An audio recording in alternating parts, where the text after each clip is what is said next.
Hello and welcome to MovieMambo. I'm Cesar Garcia. And I'm Greg Butler. And this episode wipe away the January blues and laugh out loud because we're falling face first into the funniest movies ever. So, cue the laugh track, dust off your one-liners. It's time for a MovieMambo. Do you remember the first time you cried of laughter watching a film? Yes, I do. And it just so happens it's the film that I've chosen for number one in this list. So I won't tell you about that experience right now. We'll save that, obviously, for later. How old were you? I was 11. Oh, wow. Okay. And I'd cried with laughter over many things in my life up until that point. But never a film has made me sort of almost want to be sick. It made me laugh that much. There were several scenes which I will talk about in great detail later on. What about yourself? I think to me it's a film that it definitely wouldn't be in my list now, but back then I was probably 6 and it really made me laugh. Do you remember Problem Child? Yeah, of course. So it's a film from 1990 about an evil child that it's adopted by a loving couple. And there is one scene that actually features Michael Richards when he's taking the child through it's like a county fair. And suddenly a clown pops out of nowhere and he shows them a balloon giraffe. Right. And he screams, he says, "Look, a giraffe." And Michael Richards from Seinfeld, obviously. Everybody's favourite cancelled comedian. He plays an inmate and he says, "Look, a fist." And he punches the clown. And that it's silly comedy, but that made me laugh so much as a child. So that's obviously a visual gag. What are the elements of comedy that...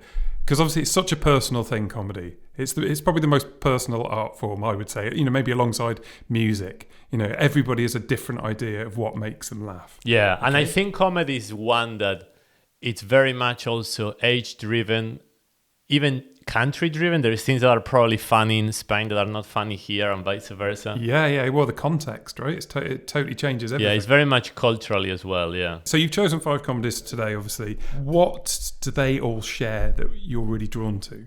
Actually, I want to make a correction. Okay. Because I've chosen 5 really funny films. Doesn't necessarily mean that they're comedies. Okay, fine. Because it could be that one of them might just be a really bad film that just happens to be very funny. Well, no prizes for guessing that one. So yeah, we're talking about what films we think are funniest, because ultimately if we picked best comedies, maybe we would have picked slightly different ones, because ultimately we went for subjective, what we think is really funny. Yeah, I've just gone for the 5 films that just really make me laugh. Exactly. I've tried to choose one that is quite recent, and the rest are just 4 films that just always make me laugh. Why did we pick this topic? Because that was your idea, and it was a very good idea. Because, January, we've just got over Christmas. Well, it feels like a distant memory already, doesn't it, really? And we don't want to get depressed.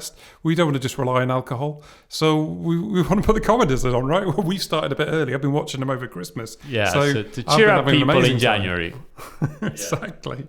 I think to your question, probably one of them, or at least one of the ones that make me laugh the hardest, is comedy situations that subvert your expectations. Yeah. So you're expecting one thing, and it could be a punchline, but it could also be something visual, a character doing something in a situation that you just don't expect. Mm-hmm. Exaggeration is often funny. People going over the top. Yeah, and exactly. Taking things to an extreme. Yeah, it could be with props, it could be with reactions, it could be with dialogue. When you say dialogue, that feels a bit vague. Do you mean like witty dialogue, or do you mean fast dialogue? What kind of dialogue excites you the most when it comes to a comedy? I think it has changed over time. Either something that is unexpected, but it's clever wordplay or puns. It could be stuff like that. I know that a lot of your choices have a lot of that. Yeah, I'm quite big on that sort of thing. Yeah. Physical comedy, like slapstick. Yeah. I mean, that's kind of universal. I think that's the kind of thing that makes everyone laugh. Well, I hope so. What else do you have? I mean, what I've gone for, I've written a list here of kind of 5 main things that I go for, and certainly all 5 of my films contain. So the things that really excite me are absurdism. I like the bizarre and the unexpected. I like things that are spoofs. So, I've talked about Airplane on this before, classic spoof. I love those kind of silly films. I love parodies. I love satire. And I love things that just stick two things up to the rest of the world. So things that are just very anarchic in spirit and just downright silly, which all 5 of these films are. You're very anarchic in spirit and downright silly. So Yes, it's true. that fits you well. I can be from time to time. Do you think comedy as a genre is weaker than it used to be? Because I think that's a big debate that you and I have. I don't think comedy ever dies. I think comedy in spirit, there's always hilarious people. And as long as there's hilarious people, there'll always be hilarious comedies. Now, comedy in terms of the mainstream, yes, I think it probably is weaker. You know, I think things have had to be watered down. Obviously, things have had to become more PC for good reason most of the time. But it's also made people safe and worried about what they're doing, what they're saying, and worried about the reaction or bad reactions to things, which has become a bit of a constraint for comedy and doesn't help it. You feel the same way, right? Yes, I think it's probably slightly different reasons. I think comedy now has shifted from the cinema to your phone. Okay. Like, I think nowadays people consume a lot of media. I mean, I would guess a lot of things that you get from friends or relatives is probably videos on Instagram or stuff that are actually comedy. This is true, but we didn't have that in the past. Yeah. In the past, we used to watch either TV shows or we used to watch movies. Well, it used to exist in TV shows, you know, sketches, right? Sketch shows. And a lot of the best feature comedy films came out of sketch shows in the first place. Exactly. But I think the difference from the past, like, for example, with the sketch shows, and there's probably 2 roots of talent in comedy, or I guess 2 of the main ones. Mm-hmm. In the US, you have SNL. A lot of the comedy actors, even Will Ferrell, Eddie Murphy, Adam Sandler, a lot of them, they came through Saturday Night Live. Yeah. In the UK, you have even Monty Python on the BBC. A lot of the talent came through that. Yeah. Nowadays, a lot of similar programs. Yeah. Exactly. Like nowadays, I don't think you have as much of that, and a lot of the talent that comes through social media, they stay on social media. Yeah. They don't go into films.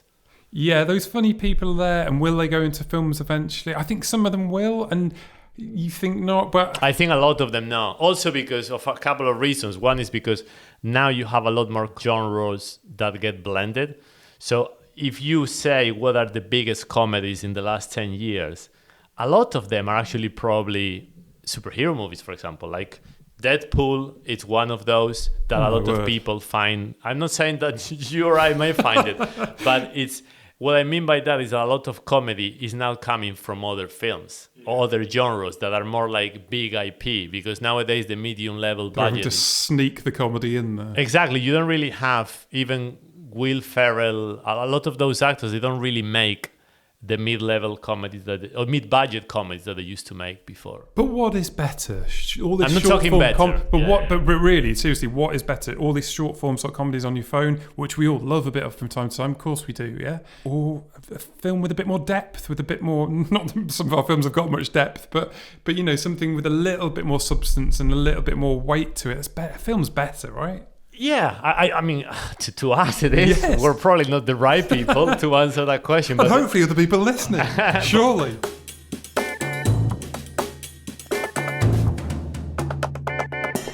My number 5 is a film called Smoking Causes Coughing, which is a funny title instantly to me. It just evokes, you know, it evokes many things. Like, what the hell does that mean? What's that about? Such a strange title. But it's by a director who I'm absolutely in love with, a French director called Quentin Dupieux. In the UK, he was super famous, by the way. I don't really know this. Maybe all over Europe, I'm not sure. But he became super famous in the late 90s because he was an electronic musician called Mr. Wazoo. And he had this big hit called Flat Beat, which involved this little puppet called Flat Eric, who was on a jeans advert, a Levi's advert. And then years later, he turned into a film director with a film called Rubber, which I believe you've seen. Which is the one on the tire. It's about it's like a horror comedy about a tire that goes around killing people. So he's completely prolific, Quentin Dupieux. This film, he wrote it, he shot it, he edited it, he directed it, and he literally brings out a film a year. It's insane. And this film, I think of all of his films, is probably the film that I've laughed the most through. I laugh at all of his films. They're all absurd, strange comedies. This one is a comedy about a superhero troupe. So it's like a parody of superheroes, and they're a superhero force called the Tobacco Force. It's almost like a parody of more than superheroes, like Power Rangers. Yes, they kind of look like Power Rangers, but there's also another strange element to the film because it's about these Power Ranger type superheroes. By the way, I should probably tell you their names first. So each one of their names is named after a harmful ingredient in tobacco. So one's called benzene, methanol, nicotine, mercury, and ammonia. And what they do to kill their foes. So at the start of the film, they're fighting this ridiculous turtle creature monster thing, and they decide to stick out their fists and squirt him with their special toxic force. And the result is pretty spectacular. It results in a complete bloodbath covering some nearby watchers who are in awe of this tobacco force. Yeah, if you love the substance, you will love this. Yes, exactly. It's not too dissimilar, shall we say. But the other strange thing about the film, it's not just about this tobacco force. It's about storytelling. It's got these short stories that are contained inside it. So after they defeat this creature, they have this boss who's basically this greasy rat with a load of green goo dripping from its mouth, who seems to be a real hit with the ladies, who tells them to go off on a retreat, and they're sitting around a campfire and they tell each other stories while they're at this campfire. And the stories are really sort of macabre stories that aren't too dissimilar to something you might find on Tales of the Crypt, or one of those anthology horror films. They're kind of horror stories, but absurdly funny, just very funny. One of them is about this couple that go to there's two sets of couples that go to this Airbnb type place, and they find this helmet in the cupboard, and they put the helmet, and this woman puts this helmet on, and it's this helmet for escaping the world, so just keeping your own thoughts inside your own little cave, as it were, and it becomes quite gruesome. And then there's another story which is about this guy who gets caught in one of those one of those wood chip type things that you crush everything with. He gets caught up inside it, and he doesn't feel any pain from it, and he just keeps getting more and more caught up from it, and ends up in, well, I won't say what happens to him, but it's pretty gruesome. That's the funniest part, that it's just his mouth. Yes. You have a pool of blood and his mouth is talking and smoking. So it's a very... It's ridiculous, but in a funny way. It's a very, very silly film. All of his films are very meta. They're very knowing. They're very tongue-in-cheek. They like to play with the different forms of cinema. They like to... they're very satirical. They're kind of parodies of other kind of filmmakers. And they're very French, but I laugh for a lot of this film, and there is one type of comedy you were listing, or we were talking about before, that I realized that we didn't include, that this film does really well, and it almost uses to its advantage, which is the low budget, because that's funny. Like, if you have a creature and the creature looks like shit, that's funny. That if the creature looks great, and in here there is so many creatures. Like, you have a talking fish that is talking while it's being cooked. But he looks cool. But yeah, he looks cool. But what I mean is, like, it's not photoreal. It doesn't look and it doesn't and the matter. monsters as well. That's just automatically funnier than if you do this in perfect CGI. That's very true. Yeah, I didn't look at what the budget was on this film, but I can't imagine it's over $1 million. I very much doubt it. I mean, I don't know how well these films sell. I mean, I saw this at cinema in the UK. I don't imagine it was playing too many places in the UK when it came out. But definitely check his films out anyway. I think it's brilliant. It's really funny. What's your number 5? My number 5, it's by one of my favorite comedy directors, which his reputation is definitely a lot lower now. But he used to be, even before we were born, he used to be already like such an auteur and almost avant-garde, which is Woody Allen. Yeah, but it doesn't make his comedies from then less funny, does it? Yeah, They're still funny. And to me, while my favorite film is definitely Annie Hall, his funniest film, it has to be Love and Death. Love and Death is brilliant. It's such a funny film. It's a film. This is actually the film that he did right before Annie Hall. It's from '75. It also features Diane Keaton. Diane Keaton, probably my all-time favorite female actress in comedy. And in this film, she's lights out. She's so funny. She's literally the only actor, I think, that's ever been able to live with his sense of comedy and his timing. You know, she always feels like the only one that can really keep up with him. That's why they work so well together. Exactly. Yeah. And this film, I think, is the best example. Of course, Annie Hall is the better film if you want to think of... And she won the Oscar for Annie Hall. Yeah, and rightfully so. But this film, there's moments in it where they're kind of sparring. There's actually some of my favourite scenes. Like when the scene when she tells Woody that she's actually in love with his brother or his cousin. Is it his brother? Ivan, yeah. And they start sparring for like who's the most intelligent, like in that scene. It's brilliant. Yeah, so this film, it's set in 18th century Russia, and it's about a neurotic soldier, obviously played by Woody Allen. He always plays the same role. And his distant cousin, played by Diane Keaton, and they formulate a plan to assassinate Napoleon during his invasion of Russia. I really thought you said erotic soldier at first, but you said neurotic, didn't you? Well, I don't know how erotic Woody Allen is. I definitely said... It's erotic at times, this film. It's such a funny film, and it plays... If you think about this film came out the first year of SNL. So it came out 50 years ago. Today, well, this year is 50 years ago. And there is so many things of it that are so innovative back then. You have moments where obviously Woody Allen is talking to camera. There is elements where you even have characters that are dead and they just appear in the middle of the scene. Death appears in it, which is one of the key themes that Woody Allen has. And one of the many references to Bergman in the film. Yes, exactly. And actually, that's a good point with references, because the film uses a lot of, it parodies or it spoofs a lot of Russian literature. Not just, I mean, even the title, Love and Death, it's a little bit like War and Peace. Exactly.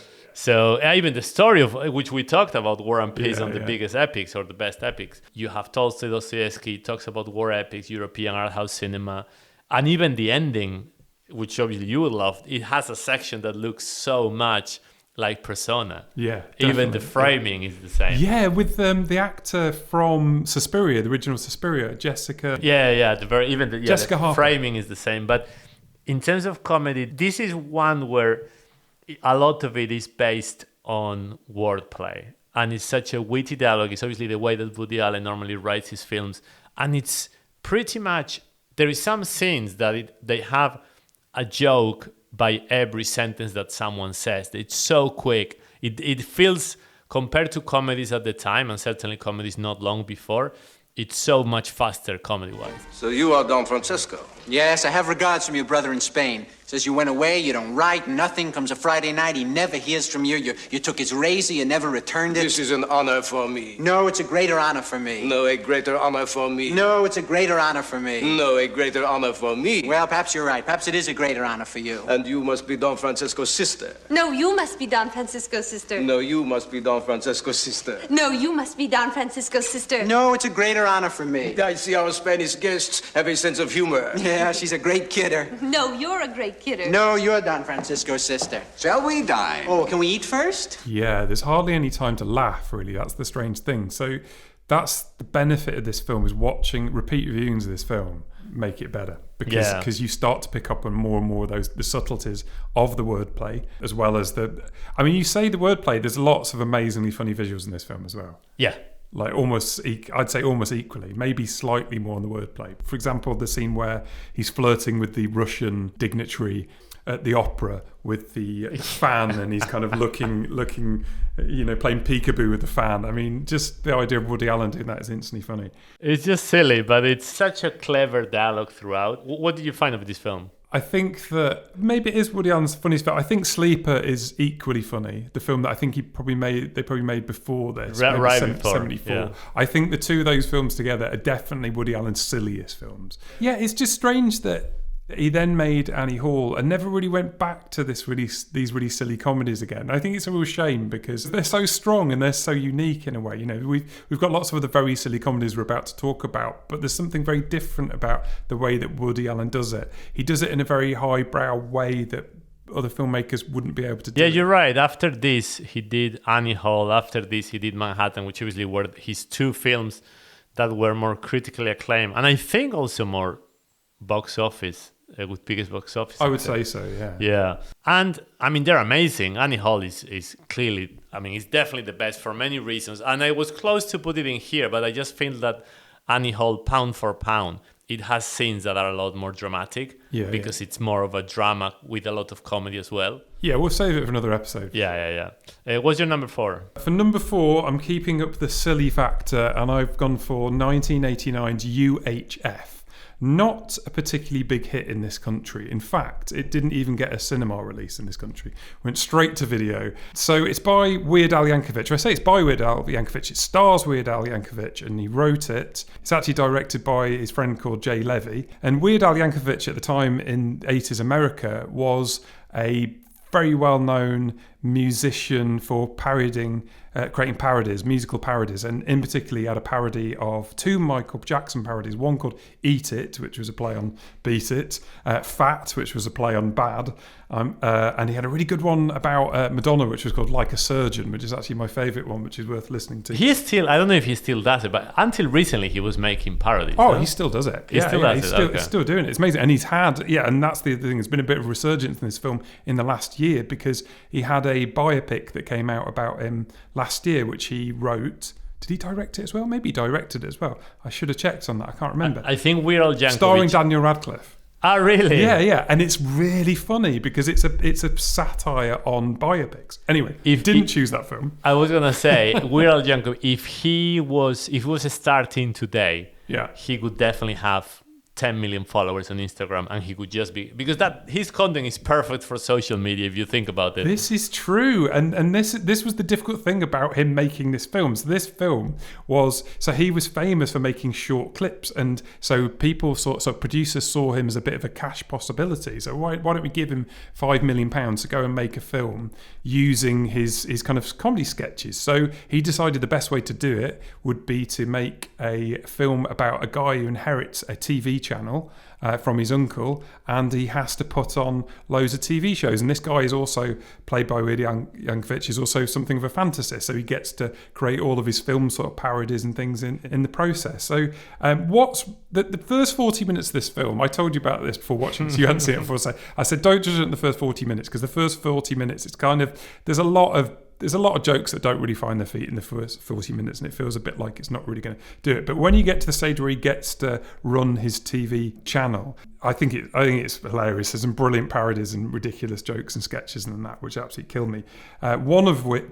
Many of which involve Michael Richards, who we talked about in the intro, of course, the cancelled comedian from Seinfeld, who stars in this film as Stanley Spadalski, or co-stars in this film.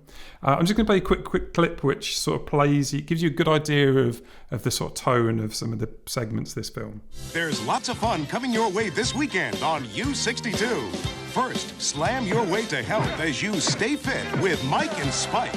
Next, everybody's favorite, Chef Bernie invites you to go bowling for burgers.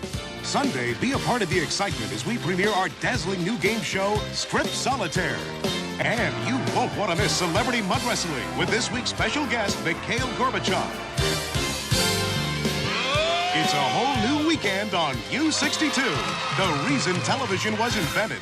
Be there! Strip Solitaire is brilliant. Yeah, you can't beat a game of Strip Solitaire. Anyway, that was Michael Richards at the end doing the laugh. That was Stanley Spadalski at the end. And Stanley Spadalski is a janitor who, at one stage, Weird Al just gets pissed off with his job and just says, "Here, take over the TV show."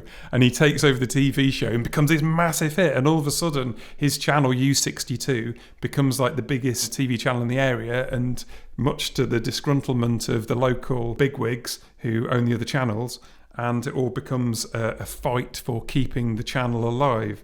There's all these other brilliant shows on it. I don't know whether you had a favourite show or I had a favourite film, which was Gandhi 2. which is a part of the film which has perhaps been cancelled, so I don't recommend watching. But the tagline was "No more passive resistance, he's here to kick some butt." He really is. And I found out today that that's actually Jay Levy, the director who's playing Gandhi. Oh, really? Which I didn't realise. But to be fair, a runner-up was Conan the Librarian. Conan the Librarian is very good. There's a couple of ones I really like. One's called Raoul's Wild Kingdom, which is about I think he's a kind of Mexican guy who just keeps a load of animals in his flat and does lots of crazy things with animals that you would easily get you cancelled in today's world. But fortunately, it's not real, folks. including teaching poodles how to fly and annoying ant farms. Oh, and also using terrapins as nature's suction cup. Not recommended. I think what's interesting about UHF is that it kind of plants the seed for what 10 years later will be the huge hit in TV of Family Guy. Because it reminds me a little bit of that type of comedy where you have the narrative has a storyline, but then the funniest parts are the sketches in between that don't really advance the plot. And this is that kind of thing in a way. Is this not just like a doorway to YouTube anyway, in some Yeah, ways? that's a good point. It's a bit like a load of sketches you might suddenly watch on YouTube. So maybe But there is a plot. There is a plot. It's not an incredible plot. There is a bit of a plot eventually. And it just about holds it all together. There's a lot of scenes that could easily be cut. In fact, originally the first cut was 2 hours long, and thank God they turned it into 90 minutes. There's one more sketch I just want to talk about before we move on to your number 4, but that is Wheel of Fish. Did you like Wheel of Fish? Wheel of Fish is the red game snapper. show. Yes, red snapper, very tasty fish. And apparently they filmed that on a really hot day it's a bit like Wheel of Fortune. So it was actually real fish. Yeah, it was actually real fish. Oh, On Wheel of Fortune, they filmed it all day and it completely stunk out the studio and it was hell apparently. Anyway, what's your number 4? So my number 4. So as I was saying at the beginning, funniest doesn't necessarily mean best. At least not in this episode. And in this case, for my number 4, it actually means worst. Because when I was going through the list of the funniest films I've seen, ultimately I'm judging that for the hardest I've laughed.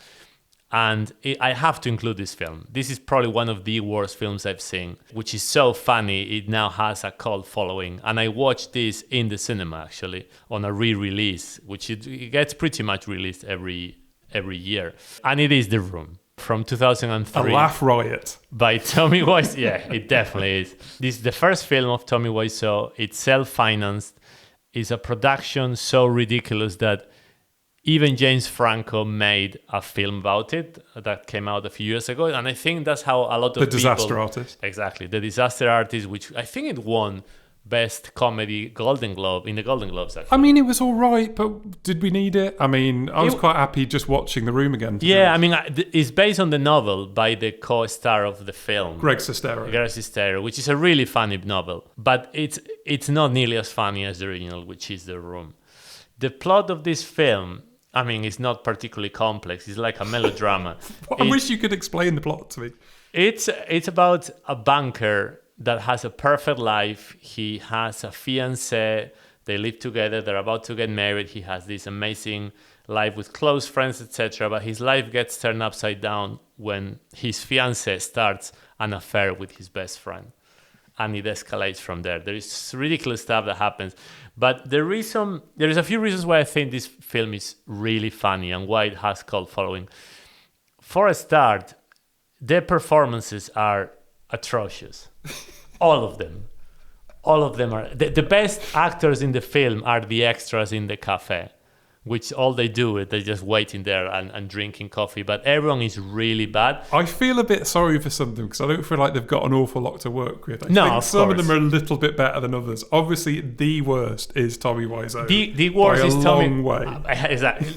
Tommy Wiseau. I don't know if you remember the film Men in Black. In Black. It's an alien that comes to Earth and he takes the skin of a human and he this is what I feel watching Tommy. It feels like it's an alien pretending to be a human in the way that he moves, in the way that he talks, and clearly in the way that he directs. It's almost like the film was written by a cheap AI from 10 years ago. Yeah, you're right. Like the dialogue, he doesn't know what human behavior is. And that's why it's so funny, because it's so awkward.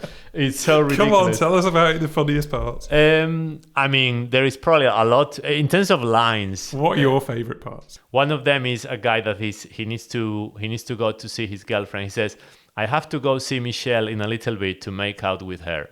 Like, who talks like that? Thank you, honey. This is a beautiful party. You invited all my friends. Good thinking.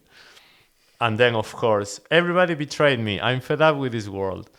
It's just on and on ridiculous. Obviously, there is a lot of famous, probably Oh Hi Mark and all that section is the most famous one. This is a good example of how This feels like you're watching an animatic from a video game, and it's just NPCs talking to each other because they don't feel human.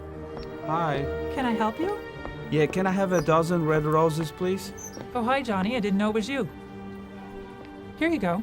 That's me. How much is it? It'll be $18. Here you go. Keep the change.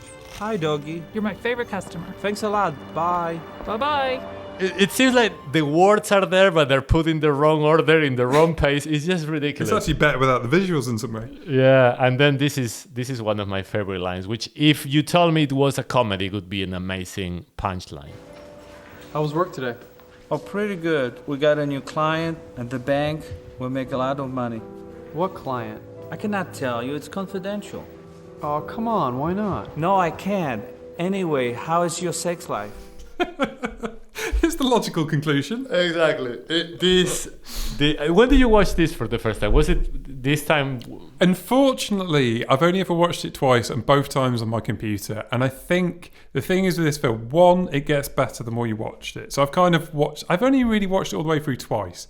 I need to watch it with a live audience, because I think now it regularly gets shown at Prince Charles Cinema, and Tommy always comes over for like a season of screenings. So that's where I watched it. You've watched it, yeah. And I didn't know he was there. So Right. I watched it, and it's a cult phenomenon. Like people, because there is a lot of scenes in the movie where there is pictures, frame pictures. Yeah.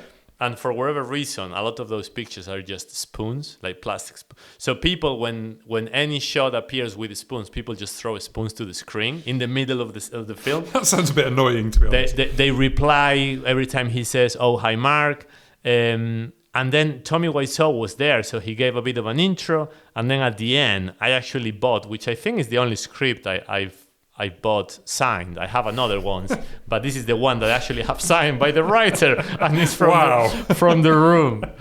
It's ridiculous. It's a very silly film. But yes, like just to finish off, I would love to go to the cinema and watch it again, particularly because I know all the jokes fairly well now. Yeah, for anyone that hasn't seen it, it is worth every second. What's your number 3? I've gone for Monty Python and the Holy Grail from 1975, directed by the two Terrys of Monty Python, Terry Jones and Terry Gilliam. And, a lot of people love Life of Brian. I love Life of Brian. But for me, this is the best of the Python films. In some ways, this is a series of sketches, but it's hung on the story of King Arthur and the Knights of Camelot. So it does at least have some sort of a structure to it. And it looks very cinematic. I think that's another thing I really like about it. And sometimes, it's not just about the jokes sort of landing. It's the fact that they get the atmosphere so good in this. Like, there's so many funny jokes in it that are actually helped by the atmosphere. So, for example, there's like a scene where it's like, bring out your dead, bring out your dead. Everybody's caked in mud. There's real dirt and filth everywhere. And it just feels real. It's like, I'm not dead. Oh. I read that the film cost $400,000. I think the budget was about, it's quoted as being $252,000. Well, I guess by modern money, yeah, maybe that's No, by modern money it would be a lot more. Yeah, exactly. Yeah, so yeah. Maybe that was $400,000. Yeah, it's incredible they couldn't get that much funding. So they managed to get funding by various members of rock bands like Led Zeppelin, Pink Floyd, Jethro Tull, all put money into it. These guys, you know this better than me because I didn't live in this country, but they were really avant-garde comedy. I mean, they're the most influential comedians of the last 50 years, really. If you think about it, you think about how widespread the comedies go, and none more influential than this film and Life of Brian. I think there's so many comedies that have been influenced by some of the scenes in this film. And I mean, Mel Brooks in the US was happening at similar time. Woody Allen was happening at similar time. And two of the things that I absolutely love as well. And yeah, they probably all influence each other to some extent, I'm sure. I don't know whether you can really see evidence of it in Woody Allen, because Woody Allen, most of it, you see the influence of older sort of master filmmakers. And you even see it in this film, fully enough.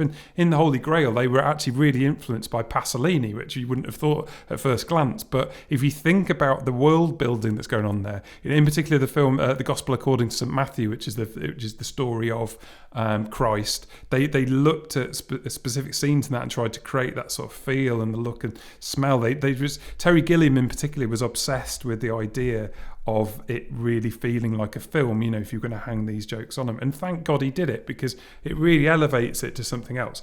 So anyways, you've got the classic lineup of Graham Chapman, who plays King Arthur, Terry Jones plays Bedivere, John Cleese as Lancelot, Palin as Galahad, Eric Idle as Brave Sir Robin, and then you've got Terry Gilliam, who plays loads of bit parts, such as Patsy the horse, compete with coconuts, and the old... That's probably one of the most iconic comedy. Yeah, which isn't something I would even laugh at now, because it's just so sort of commonplace. You just associate that with Python. Yeah. It's just something from Python. It's the coconut. So instead of having a horse, you have a guy behind hitting 2 coconuts. Yeah, because the budget was so small. It's like, well, we can't get all these horses, so what do we do? That's funnier than getting horses. So there's loads of ridiculous scenes in this film that really make me laugh. So I should probably talk you through a couple of the scenes that maybe aren't necessarily the obvious scenes you would think of straight away.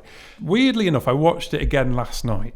And the thing that I probably laughed at most of all last night was actually the credit sequence at the start. So they have a full, long, in-depth credit sequence at the start, except they go with the concept that a Norwegian obsessed with moose has taken over the titles. But what they've done is they've constantly keep referring to moose trainers and the likes, and moose trained to mix concrete and sign complicated insurance forms, etc. My favorite was Moose's nose is wiped by...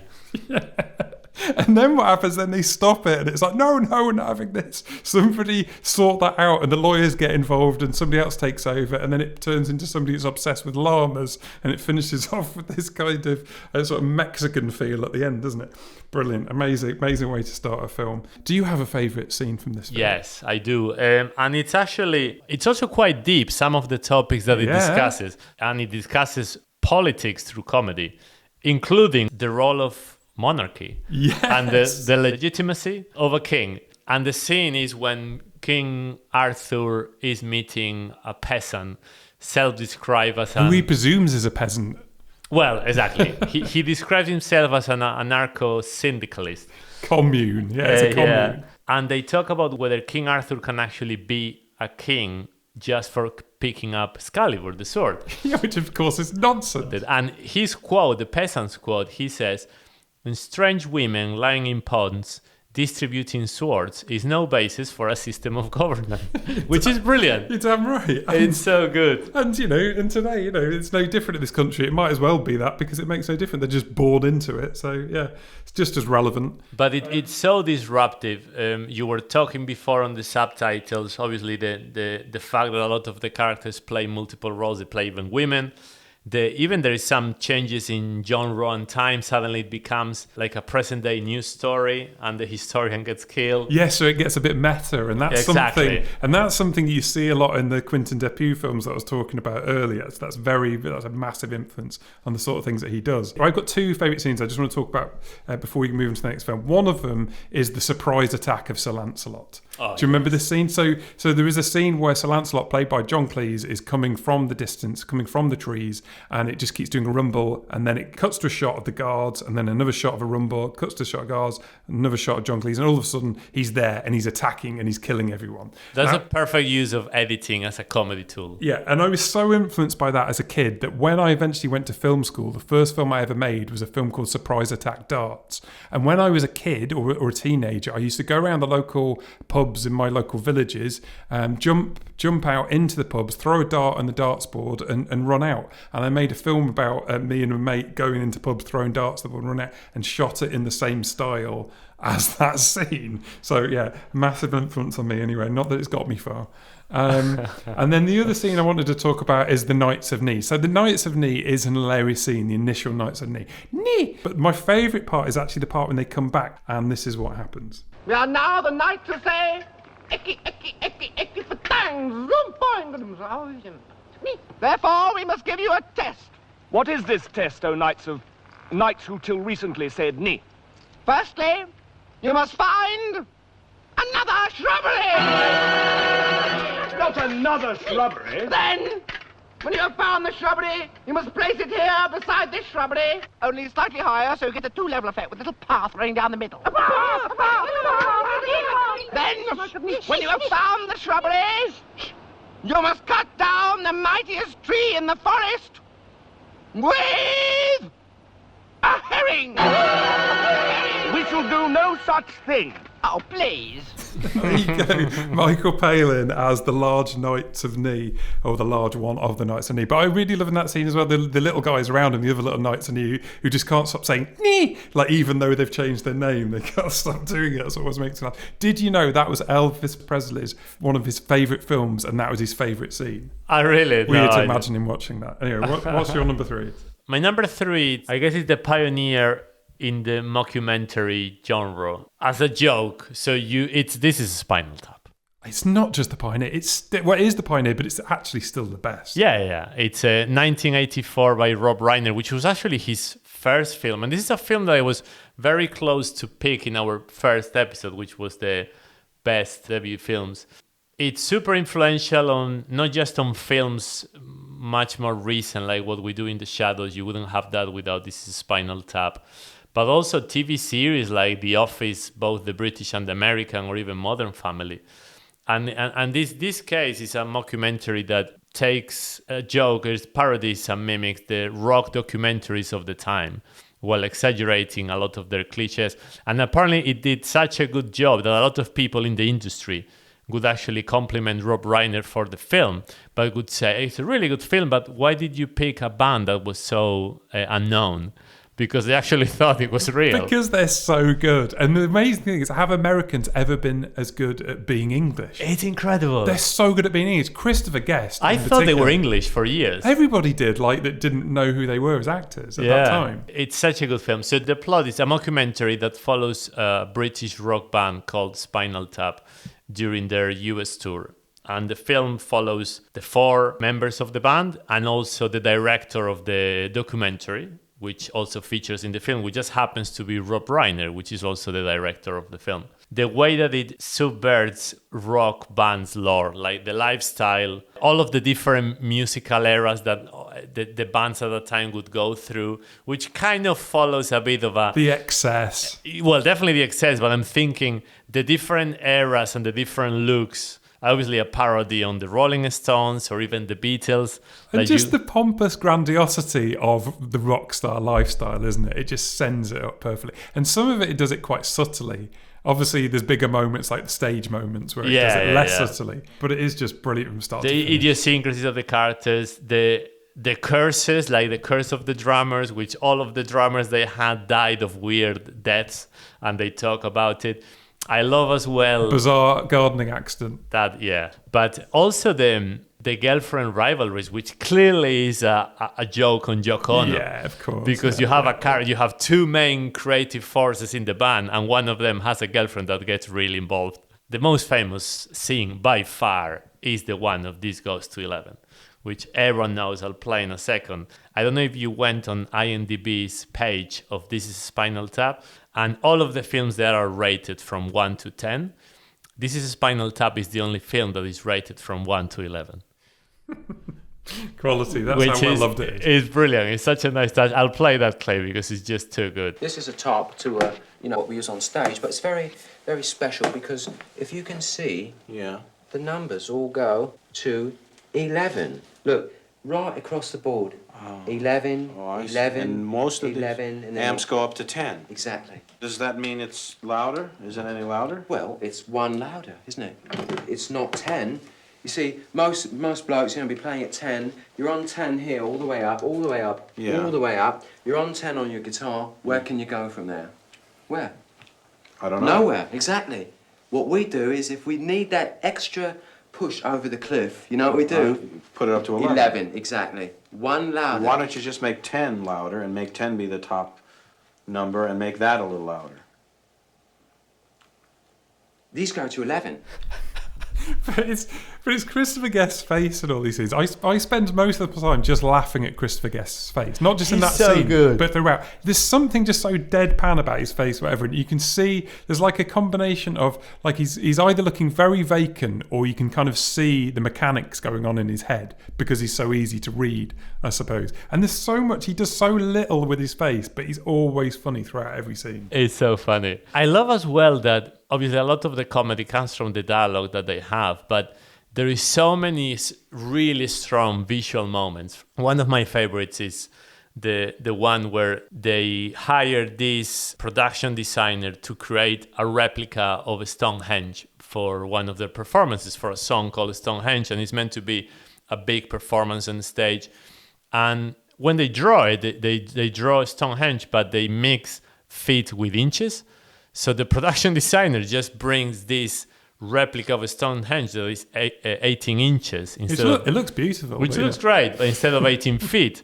And they have to use that in the actual performance. So to make it look bigger, they hire dwarves to dance around the actual build. It's so ridiculous. It's a brilliant comedy. I love it so much. What's your number 2? I've gone for Young Frankenstein from 1974 by Mel Brooks and written with Gene Wilder. And starring Gene Wilder as Dr. Frederick Frankenstein, as he likes to be called, because he's disassociated himself with his grandfather Victor, because he sees the work of the original Frankenstein as doo-doo. So he's decided to go his own way. But unfortunately, the draw of his grandfather's legacy takes him back to Transylvania, I think, in this film.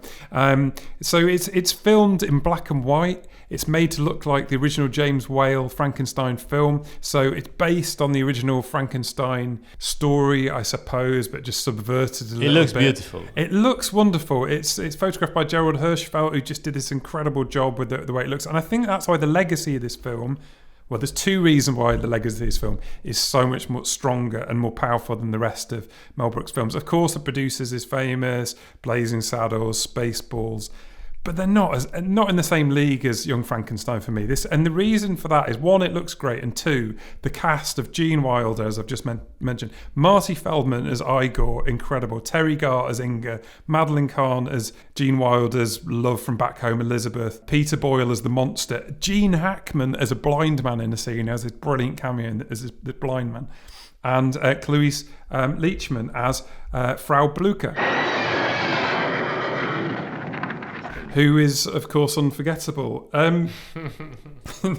You like Frau Blucher, yeah? I think the whole film is really funny. My favorite scene is the one with Gene Hackman. Yeah, it's a great scene. It's such a good scene. Tell us what happens. So he plays a blind person, and one night after the monster escapes, he goes to his house. And he basically wants to feed him food, soup, and give him wine, and obviously give him a cigar as well. He's a kind man. He's a really kind man, but because he's blind and he doesn't see what he's doing, he keeps damaging Frankenstein. So he's trying to pour really hot soup, but he pours soup on top of him without realizing that cigar? He instead of burning the cigar that he gave him, he burns his thumb. And then it's really funny because he leaves. Frankenstein starts screaming and he leaves the house. He breaks the door and he runs away. And then Gene Hackman's character, he says, "Oh, why are you leaving? I was about to prepare an espresso." Yes, it's so good. I love the cheers as well. They just smash the glasses. Yes. He's just about to drink the drink, and there's like a fourth wall breaking moment as the monster looks at the camera. It's brilliant. There's so many incredible scenes. One of my favourite scenes is this one where they're on like a horse and cart. You've got Igor, Marty Feldman, the bog-eyed Marty Feldman, who just looks incredible in every scene. He's so funny. And you've got Gene Wilder and Terry Garr sat in the back of this carriage.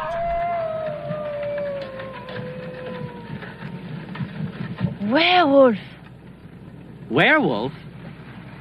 There. What? Werewolf. There. Castle. Why are you talking that way? I thought you wanted to. No, I don't want to. Suit yourself. I'm easy. Comic genius of Marty Feldman there, who sadly died in the 80s. Apparently he used to smoke 5 packs of cigarettes a day, so I'm not surprised. He's the most iconic part of You think so? I think so. I think they're all brilliant. I think they're all just brilliant. Just in terms of the way, what you remember, what you take away from the memory. That's definitely the part that I remember the most from the movie. Right.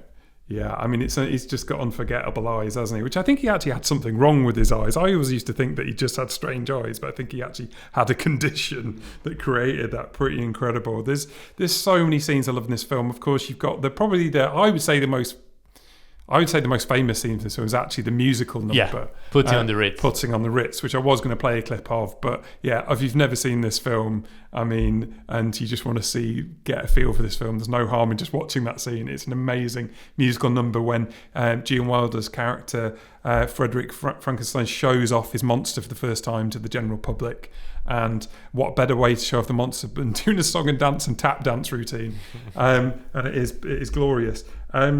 I think my favourite scene of the whole film is actually probably one of the moments quite early on when he reanimates the monster and the monster starts strangling Frederick, and he's trying to tell Terry Garr and Marty Feldman's character to give him a sedative, but he does it via a game of charades and not very well, and Marcy Feldman or Igor keeps saying sedative, give him a sedative.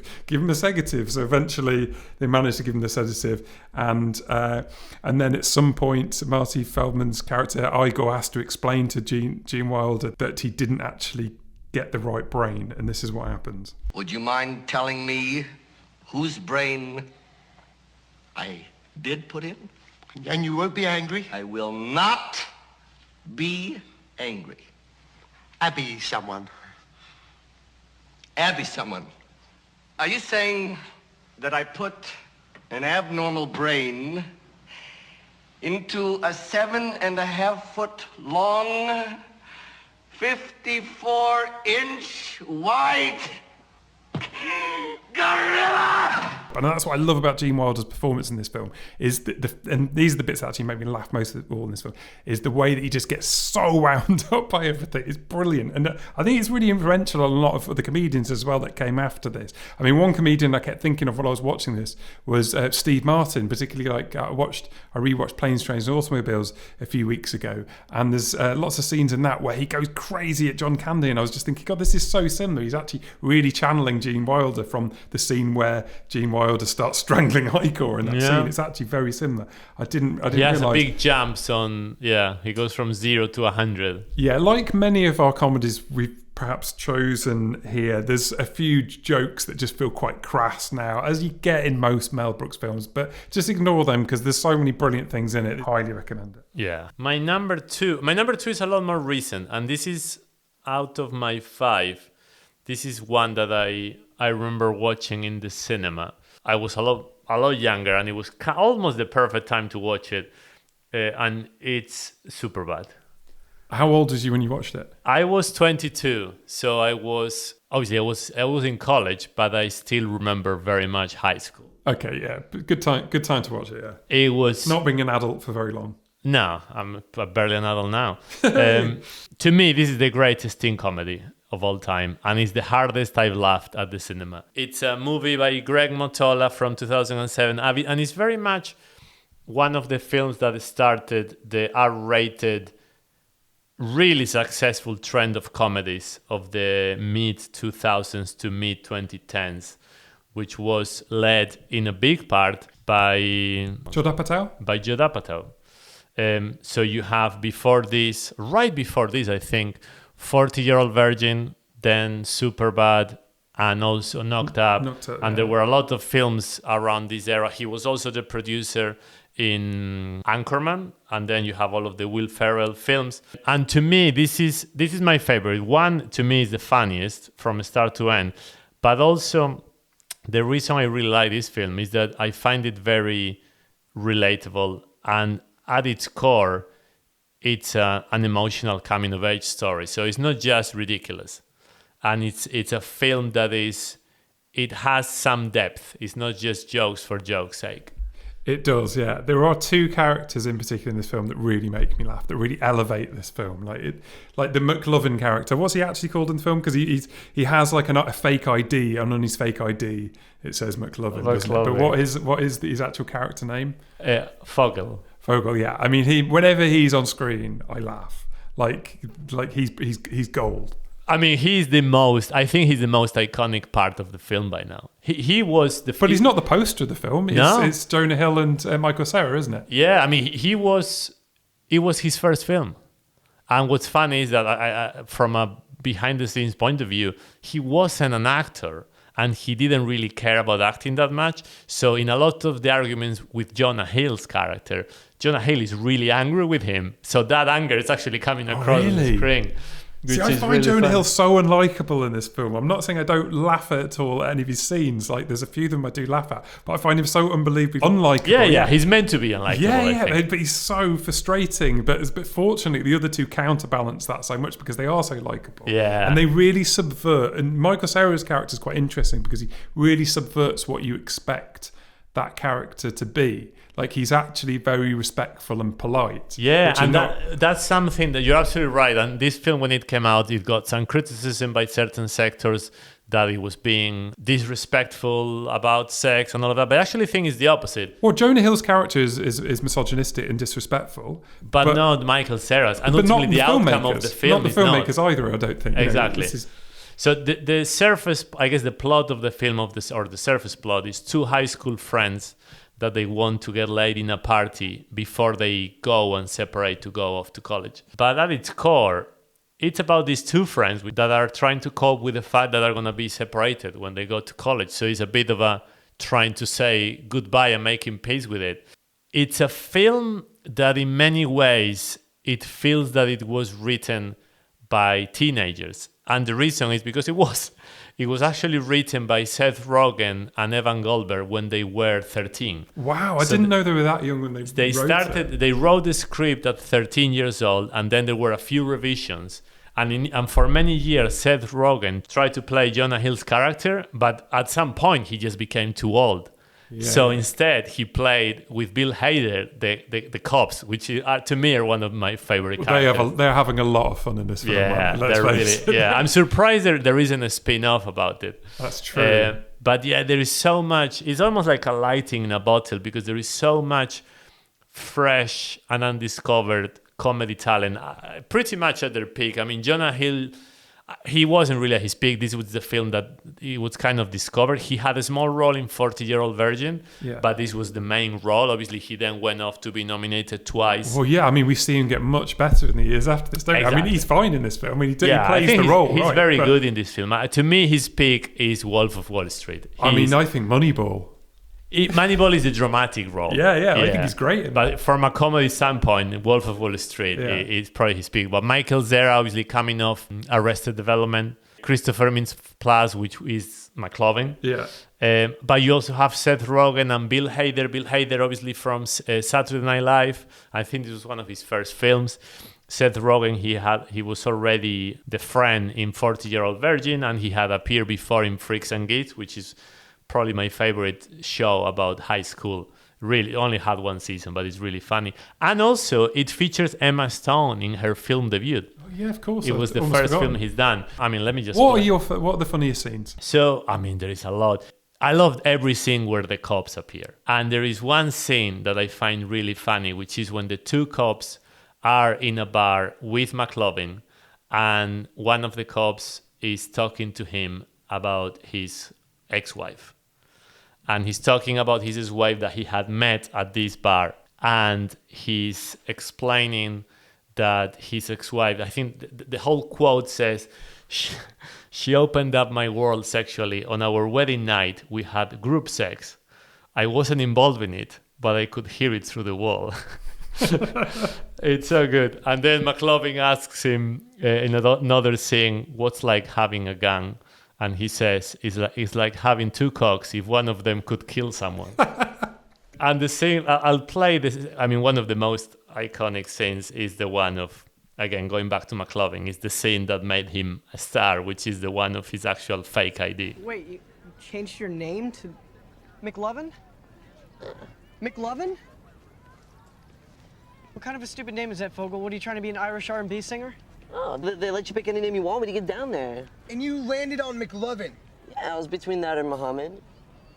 Why the fuck would it be between that or Muhammad? Why don't you just pick a common name like a normal person? Muhammad is the most commonly used name on earth. Read a fucking book for once. Fogel, have you ever actually met anyone named Muhammad? Have you actually ever met anyone named McLovin? No, that's why you picked a dumb fucking name. Fuck you. Give me that. All right. You look like a future pedophile in this picture, number one. Number two, it doesn't even have a first name. It just says McLovin. What? One name? One name? Who are you, Seal? It's so good.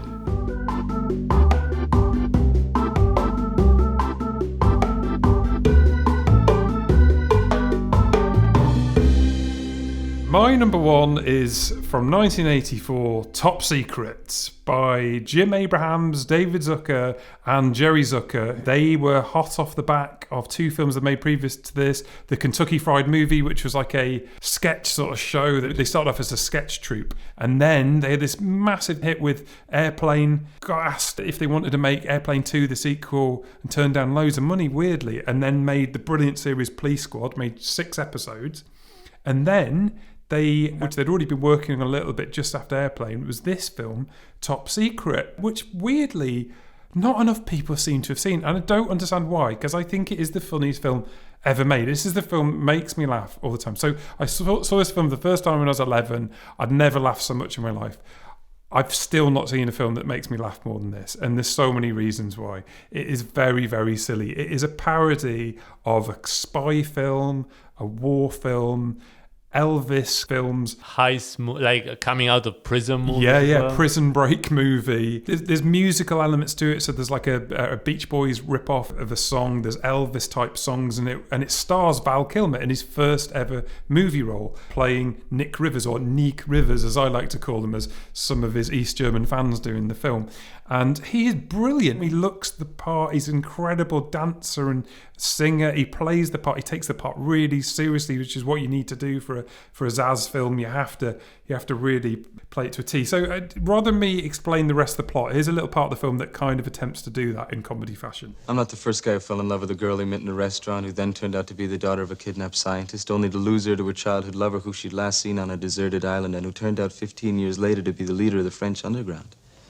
I know. It all sounds like some bad movie. But it isn't. It's a brilliant movie. It's really funny, and it takes some elements of filmmaking very seriously. You know, it looks good. You know, it's not a massive budget. What elements take it so it seriously? takes loads of it. Like, it takes the soundtrack very seriously. The soundtrack's by Maurice Jarre. Maurice Jarre was Maurice Jarre, I know who he is. Yeah, who created the soundtrack to Lawrence of Arabia and Dr. Zhivago. So, you know, they spent some serious money on the soundtrack, and it actually really helps. It helps elevate it a little bit more than you might expect. They didn't really. So the big difference between this and Airplane was, I mean, this was, you know, Jim Abrahams, David Zucker, and Jerry Zucker really resented this film because it just wasn't the hit they thought it was going to be. I'm surprised because I watched this film as a child and I always liked Top Secret more than Airplane. But I know that Airplane is a lot bigger. I don't understand. It's just more popular because it's just more well publicized. It was a bigger hit at the time. Well, I guess Airplane is a parody of Airport. And Airport was a very Zero Hour. It's a parody of the film 0 Hour, which they used the same script from. But yeah, Airport was some of the films that came out. But Airport was a lot bigger in the box office and relatively recent. Yeah, so maybe that's why Airplane became a big hit, because there was a film recently that was also a hit. While the Top Secret, there wasn't really... I cannot remember a movie from that same era around Germans and Nazis that was a big hit. Well, that's the other weird thing I didn't mention. Well, for starters, when it came out, it was up against real stiff competition. I think it was up against like sort of films like Ghostbusters and Beverly Hills Cop and things like that when it came out, like some really big hits at that time, and it just bombed. One other thing we haven't really mentioned is the ridiculousness of the plot. So it's this strange idea with this film is like, when is it set? It's like it's set sort of late 50s, sort of early 60s, but at the same time, it's set in East Germany, but there seems to be Nazis present. It's like, what are the Nazis doing here? Hang on a second. So there's like an uprising of Nazis. And I mean, I'm assuming it was set during the World War II. No, it's because why have we got rock and roll? It's just like, it's I guess the rock and roll is anachronistic. Yeah, it's set in this kind of parallel sort of universe. Like, what happens if the Nazis encountered rock and roll, as it were, and behind the Iron Curtain or something? It's just ridiculous. It doesn't make any sense, but it doesn't matter because the whole plot is just something to hang on all these brilliant jokes. At one moment, the French resistance get involved. Introduce the American to the men. Very well.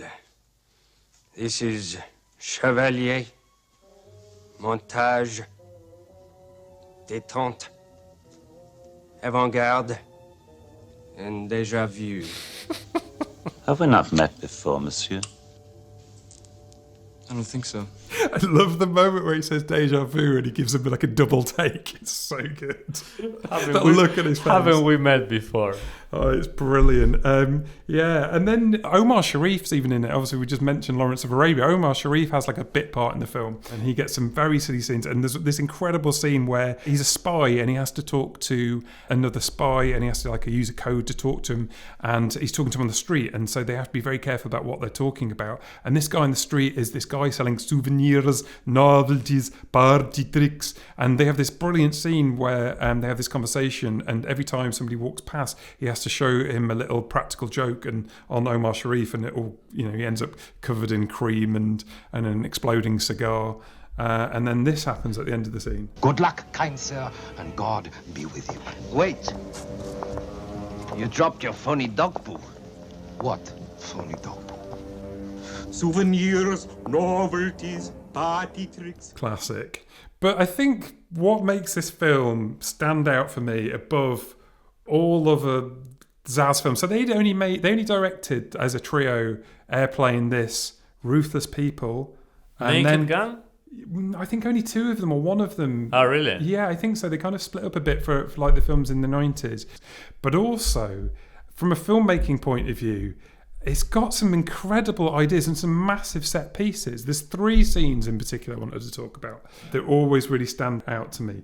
The first one is a scene called the Swedish Bookstore. I knew you were going to say that one. Because I've shown you this several times before, I think. So Val Kilmer's character and Lucy Gutteridge, his co-star, they go to this bookstore and they meet Peter Cushing in this bookstore, who's got like a looking glass up to his eye, and he takes it off, and behind his eye is still like a massive eye. And then, because it's a Swedish bookstore, they think it would be a funny joke to do the whole scene backwards. So talking backwards sounds a bit Swedish. So they do this quite complicated scene of dialogue completely backwards, which involves taking some books out from this sort of library, and it's putting them back. Putting them back. So on the Blu-ray version of this film, or like some special edition version of this film, I only watched this today for the first time on YouTube. You can watch it and you can see it forwards, and you can see how difficult it was to film this scene. Apparently the most difficult part of this film wasn't actually their performances. And Val Kilmer, by the way, does the most incredible performance on this. How he does this, I don't know.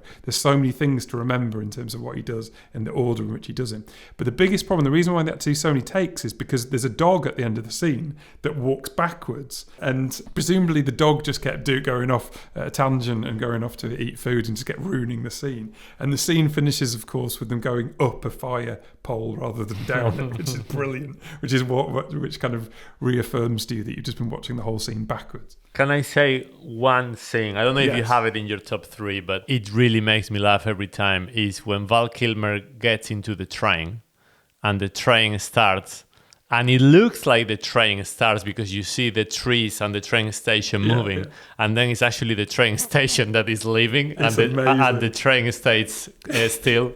You don't know how many times I've laughed at that scene. I'm not joking when I say this. I must have watched this film 30, 40 times. I would just put this on like late at night if I'm drunk or whatever, and I need cheering up. Which is too often. It's once a year. The other scene I want to talk about, which is a fight scene between Val Kilmer's character and the main villain, which is an English guy called Nigel. And they're having a fight on a truck, and they fly off this truck into the water. And they have this incredibly elaborate scene underwater. And it is an incredible feat of filmmaking how they do it. So they did it by putting weights on all their shoes, and they had to have getting diving licenses to the scene, and they had like divers under there that just kept handing them air throughout the doing it. It just sounded so incredibly dangerous. I was listening to one of the actors from that scene who plays the Nigel character say it took 3 weeks to shoot that scene in Pinewood Studios. Jesus. 3 weeks for the scene, but when you look at it, it sort of makes sense. It's like, how the hell did they do it? I was so obsessed with that scene as a kid that when I used to go on holiday, I used to put all the furniture into the pool and sit at the bottom of the pool and try to recreate a scene where I was having some wining and dining in a underwater restaurant. You have big lungs to be able to do that. Yeah, I couldn't stay down very long, but I never realised you needed to put weights on your feet either, which was a bit silly. And then the final scene I want to talk about, which is the poster scene, which is, what's on the poster? The cow. The cow. This is the thing that when you see it pop up on your Netflix or Amazon Prime or whatever, where it's showing, you will always see the picture of the cow. And apparently this is partly the reason why the film wasn't a success, because it didn't have Val Kilmer on the front, which it probably should have done, really. Maybe having like a good-looking young actor might have helped sell the film better than a cow in Wellington boots. I don't know, because the poster of Airplane doesn't have anyone. It's the You're plane. right. Yeah. So and also Val Kilmer wasn't a star. So You're right. why would it? But he was dating Cher at the time. Did you know that? I didn't. The cow scene is there's a moment in the film where they are trying to siege this castle or this prison, and it turns out that the guy leading them there is Nigel, who's actually the bad guy, and they get inside, him and one of the French resistance guys get inside a cow costume and go to turn off some generator so they can't escape the prison or get in the prison or something. Can't remember the exact reason there. But anyway, as they're going along, for some reason they've got Wellington boots on in this cow costume, but when you see the cow, it's actually a real cow. So, which is instantly funny, cows in wellies.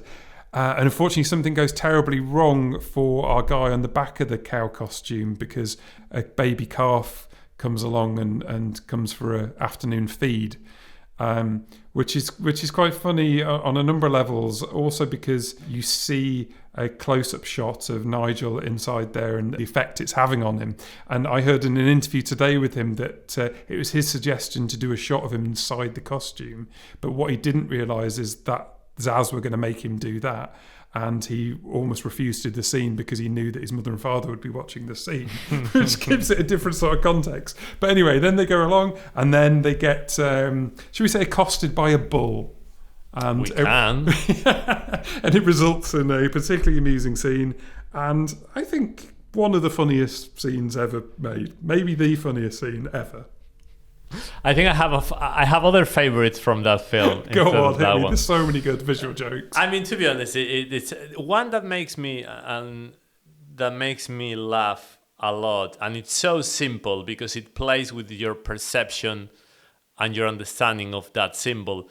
Is when Val Kilmer gets sent to prison, and you see him writing 5 as if he has spent 5 days in prison. So you assume, okay, so that's 5 days later. And suddenly this guy comes to take him out. And Val Kilmer's character says, oh, thank God you're here. I've been here for 5 minutes. It's so good. Like it just plays with what you think the symbol means. It's just brilliant. They're kings of perspective sort of gags, aren't they? There's some amazing ones in Airplane, but I just think, just the consistency and the daftness. Also, just the song and dance numbers, like Straighten Out the Rug, amazing. Amazing when they're in like the, how do we know he's not Mel Torme? And they're eating the pizza or the stringy pizza, swinging girls around on the head, those guys on the table. And it's probably one of the films with more jokes per minute. Once it gets to like the skeet surfing song and dance, or song, it's not really a dance number, song number at the start. Yeah, it's just relentless. I mean, it starts off fairly serious with the Omar Sharif number. There's a few little visual gags in there, but it's not only my number one here. It's probably in my top 10 films of all time. I love it that much. What's your number one? My number one, and out of all of the 5 that I had, this is definitely the one that hadn't changed. The other ones I swapped around in order a couple of times while I was thinking of the list. But this film to me is untouchable, and it's The Big Lebowski. It's from 1998, a Coen Brothers film, probably up there quality-wise with Fargo. Fargo was the one that I watched first. I think Fargo is probably a better film, but certainly not nearly as funny as The Big Lebowski. What was your feelings about Big Lebowski the first time you watched it? So it took me a long time to watch it, first of all, because Fargo was always the film. It came before this one. It was the film that was always compared to. But the one thing that happened with this film, and it's the only comedy that has happened with me, is that every time I watch it, I laugh more. And I think it's because the comedy in this film, it very much comes from the characters. not necessarily just from the situations or the jokes itself. It's from the actual characters and how much you relate to them. It's quite complex. It's quite deep, isn't it, in some ways? And then on the other hand, it's a paradox because it's farcical and it's slapstick at times as well. Yeah, but it's played like all of the characters. They played it seriously. Like they don't play it as a parody. Yeah, I mean, the first time I watched this film, I have to admit, it didn't move me much at all. I think I'd seen pretty much all the Coen Brothers films before I watched this. So I watched it at the cinema when it first came out. I was like, no, it was all right. And it never really blew me away. It wasn't until I watched it again about 6 years after that I got it. I was like, all right, now I get it. It makes sense. And now watching it again last week, I watched it, and then I watched another half of it again the week after, a few days later. It's like, this is brilliant, and now everything's kind of hitting the mark, as it were. It just takes a while to really understand the philosophy of the film. Well, certainly to understand it for sure, but the first time I watched it, I already liked it and I laughed a lot, but nowhere near as the last time. And I've seen this film multiple times by now. And this film is a take on the film noir genre. It's kind of the classic detective films from the 40s, but instead the film is set in the 90s. And we follow an unemployed stoner, obviously the dude, who used to be a hippie back in the 70s and kind of now cruises through life, basically bowling and drinking White Russians. What I love about that is that it kind of makes the film timeless, because there is elements of the film that feel like 40s, but then you have characters from the 70s, but the film is set in the 90s. So it really has that feeling of frozen in time. It has a protagonist that is not very active. Things happen to him, and he kind of reluctantly goes with it, but he's not very driven, and that's the whole point of the character. And the plot is ridiculous, but it's really funny. It's almost like that satire of the trope of the noir genre. It's the dude who's called Jeff Lebowski is mistaken for a millionaire of the same name and gets his rag ruined. Actually, people pissed on his rag. So he seeks restitution with the help of his two bowling buddies. The two bowling buddies played by John Goodman and Steve Buscemi. Yeah. Buscemi or Buscemi? I think it's... I always say Buscemi, but don't count on me for pronouncing names properly. John Goodman has never been funnier than here. It's ridiculous how funny he is on this character. Yeah, he's very good. And Jeff Bridges, we now think of him as the dude. Before this film, he wasn't anything like this. I don't know. I mean, the Fisher King, he's not too dissimilar at times. He becomes like a down and out sort of guy in the Fisher King. Like, particularly when things are going bad for him, he becomes this sort of slacker guy in a way. Not to quite the same extent. No, but all there of is the definitely other a curve to characters. that. Yeah. Before that, he's quite a smooth guy in like exactly. the 80s And films. after this, he even outside of his persona, he's pretty much. I don't know if you've seen interviews with him in the last 20 years. He pretty much embodied the dude. Well, it came about at the right time. How old was he when he played this role? He must have been probably, I don't know, mid-30s or late. No, late, older than that. He's older than that. Yeah. He must be like getting on for 50 when he does this film. Yeah, I mean, he's brilliant. And it was like a role made for him. Did they write it for him? I don't think they did write it for him, did they? I think they had other people in mind. They wrote it, definitely John Goodman is a role that they wrote it for him. Brando, they were thinking about trying to get for it. For the role of the dude, which would have been ridiculous. That wouldn't have worked at all. No, I don't think so. Yeah, and he wouldn't do it. He'd have been chaos. He wouldn't do it, and he wouldn't have read the script. And that's one of the things that I love about the script, is that the way that the Coen brothers write it, you watch the film and it feels that a lot of it was improvised, but very little was improvised, if at all. Even all of the dudes, the hums, all of the poses, they're all in the script. Yeah. And that's the way that they write, and they're very precious about the way that every word is said and written. There's something very unusual about the writing and the story of this film, like the non sort of consequential aspect of the story. It's based on a sort of Raymond Chandler style story in the way that it kind of meanders around things, and there's lots of MacGuffins, and classic MacGuffin being the rug on the floor, isn't it, really? Yeah, it plays with a lot of tropes of the noir genre. Obviously, the dude is meant to be like the detective, Yeah. You have the role of the narrator, which is played by Sam Elliott. Yeah. You have a femme fatale, which is played by Julianne Moore. You have a case to solve. You said at the MacGuffin. You have the villain, which in this case is the Big Lebowski. But the really unusual thing about the film is the protagonist doesn't really care about much. No, he doesn't. And therefore, it kind of undermines a lot of the story and the plot points. So you're like, if he doesn't care about it, then why should we care about it? So it's quite hard to get your head around that to begin with. But that's why it gets funnier through repeat viewing. But I think what's funny is that everybody else around him care. Even his friends. Yes, for sure. I mean, it's actually, I'll play a thing about the rug when he's in the bowling alley with his two friends, and they're trying to discuss why he should care about the rug. We're talking about unchecked aggression here. What the fuck is he talking about? My rug. Forget it, Donnie. You're out of your element. Walter, the Chinaman who peed on my rug, I can't go give him a bill. So what the fuck are you talking about? What the fuck are you talking about? The Chinaman is not the issue here, dude.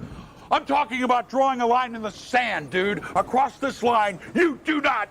Also, dude, Chinaman is not the preferred nomenclature. Asian American, please. Walter, this isn't a guy who built the railroads here. This is a guy... What the fuck are you Walter, he peed on my rug. He peed on the dude's rug. Donnie, you're out of your element. Dude, the Chinaman is not the issue here. I love the way that Donnie just pipes in with just like very small things each time. It's so brilliant. The interaction between the three, but all of them. And this is, to me, it's... Well, first of all, you were talking about Raymond Chandler before. LA is such a big part of this film. You almost see the underbelly of the city, LA as a city of, unemployed people. Basically, everybody is unemployed, even if they pretend to work. A lot of them are pretenders or wannabe artists. Everyone pretends to be something they're not, from the top to the bottom. And they have a lot of the film. It masters a lot of types of comedy. Obviously, visual comedy.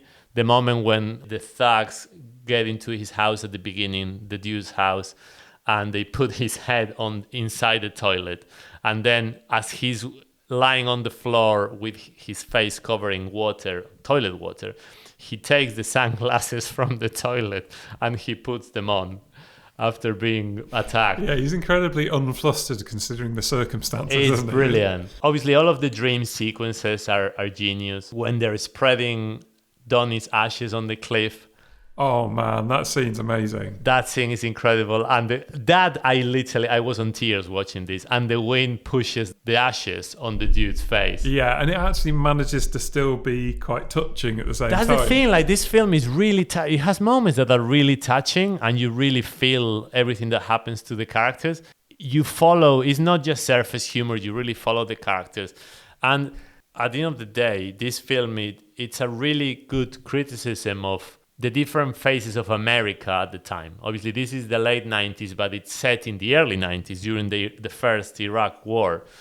And you have different types of, I guess, Americans or stereotypes of what America could be.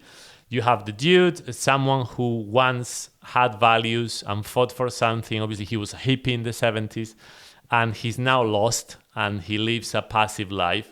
You have Walter, which is John Goodman's character. He's a war veteran, and he lives a life full of rules. He has anger, and he even destroys the wrong car in the scene. A scene that that's an especially good incredible scene. But he destroys the wrong car the same way that America would invade the wrong country. Yes, without asking the right questions. Exactly. Just piling on in. And then you have the Big Lebowski, which is the embodiment of success. But basically, he's a self-made millionaire who is actually fake, and he lives on his daughter's money. So it's interesting how they dissect the different phases of America through the different characters. Even Donnie, who is basically a victim that ends up paying the price of all of the other characters. But I love that all of these actors, they play an incredible collection of characters that they kind of complement each other. You have hippies, you have capitalists, you have Vietnam veterans, you have pacifists, artists, nihilists. It's incredible. Some of my favorite lines, there is so many lines in here. I'll play another one. This is when the two Lebowskis meet. Are you employed, Mr. Lebowski? Wait, let me explain something to you. I am not Mr. Lebowski. You're Mr. Lebowski. I'm the dude. So that's what you call me, you know? That or his dudeness or duder or, you know, El Duderino if you're not into the whole brevity thing. Are you employed, sir? Employed? You don't go out looking for a job dressed like that, do you? On a weekday? What day is this? Well, I do work, sir. So if you don't mind... No, I do mind. The dude minds. This will not stand, you know? This aggression will not stand, man. He's just so lame at arguing anything, isn't he? But it's brilliant because the sentence, and this is something that they do in this script, which is incredible, and I haven't seen this done before in other films, is that there is a lot of callbacks of lines that appear in certain parts of the film by other characters, even public personas, and that the dude repeats with a different meaning. So the sentence, "This aggression will not stand," is a sentence that at the beginning of the movie appears in the supermarket when he's buying milk, and it's said by George Bush, talking about the Iraq War. Oh, really? And he says, "This aggression will not stand." So the idea is that everything's So got he like just...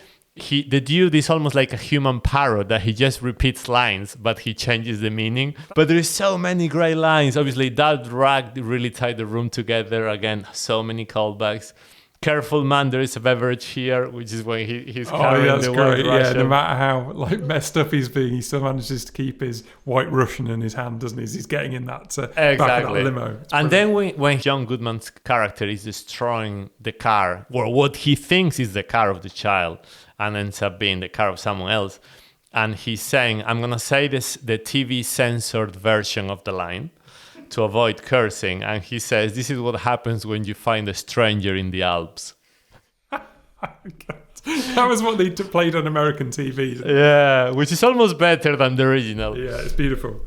But it is poetry. It is, and just to finish, there is a lot of moments that have visual comedy, and there is one that has a callback on the film noir, and it's probably the one time that I laughed the hardest this last watch, which is the time when the dude finally has some urgency and some drive, and he decides to act. And it's when he's meeting this producer of porno films, and he's in his house. Oh, Jackie Treehorn. Jackie Played Treehorn. by Ben Gazzara, great actor. There you go. And gets a phone call, and he's on the phone, and it looks like he's writing something on a notepad. And then as soon as he leaves, the dude runs to the notepad, and he does something that is very clever. He basically gets a pencil and he starts to scratch it to try to get the shape of whatever message he wrote. But instead of the relief of a note, he finds that he actually drew just a giant penis. Which is such a nihilistic outcome, isn't it? It's brilliant because it's the one time that the dude is actually doing something to advance the plot, and the outcome it gets him nowhere. Which is a good sort of metaphor for the whole film, really, Yeah, isn't it? exactly. It is brilliant. These are our top fives, and interestingly, within those, we have probably we have Woody Allen, Mel Brooks, we have Python, Monty Python. I mean, we have all of the gang from Spinal Tap. We have Zucker Abrahams. Yeah, so we have a lot of really kind of iconic comedy legends, but also some random ones. Like, was it the director of your French film? Oh, Quentin Dupieux. He's not random to me. I mean, this is literally he just. By the way, he just bought his. I think his 12th feature. More obscure, let's say. Okay, maybe more like not him, French. And maybe Tommy Wiseau is in there, even though he's accidental comedy. Hopefully, people will enjoy some of these films and discover the ones that they haven't seen. They're all worth a good chuckle in this cold and dark start of the year. If you enjoyed that episode, please take a second to rate, like, and subscribe. Well, why not drop us a line on Instagram, TikTok, or Letterboxd and let us know if there are any subjects or topics that you would love us to cover.